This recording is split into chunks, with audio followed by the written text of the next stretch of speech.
حق د پاره به جنګېږم حق به وایم په هیڅ شان نه منې کېږم حق به وایم او د مظلوم سره ملګری یم هر ځای کې د مظلوم سره ملګری یم هر ځای کې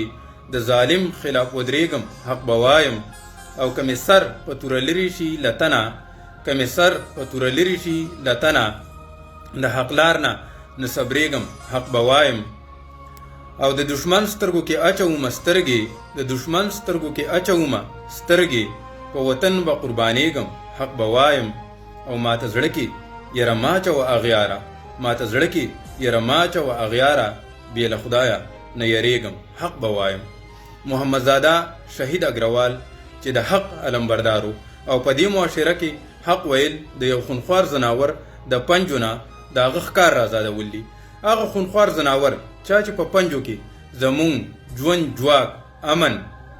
سوکالي خوشحالي او روښانه سباون ګیر کړی دی او څوک هم چې د دې د رازادولو هڅه کوي نو هغه به داسې څیري لکه څنګه یې چې محمدزاده شهید اګروال وڅیرلو او دا به دغسې دوامدار وي ځکه چې زما قام ولس وده دی. په داسې حال کې چې د بلدیاتي ټولټاکنو یو لړۍ روانه ده.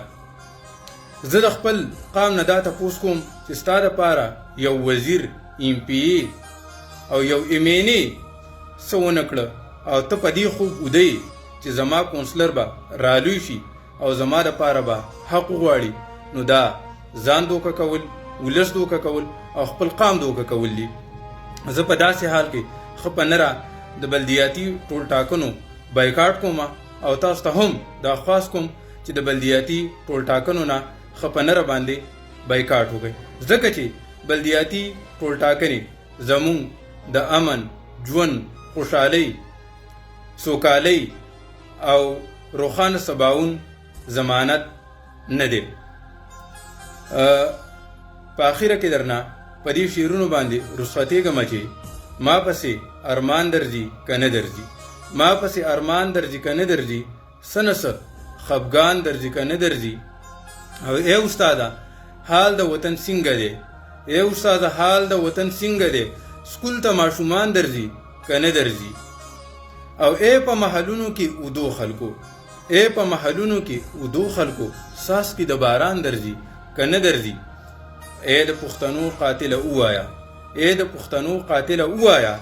قبر ته ماران درځي که نه درځي.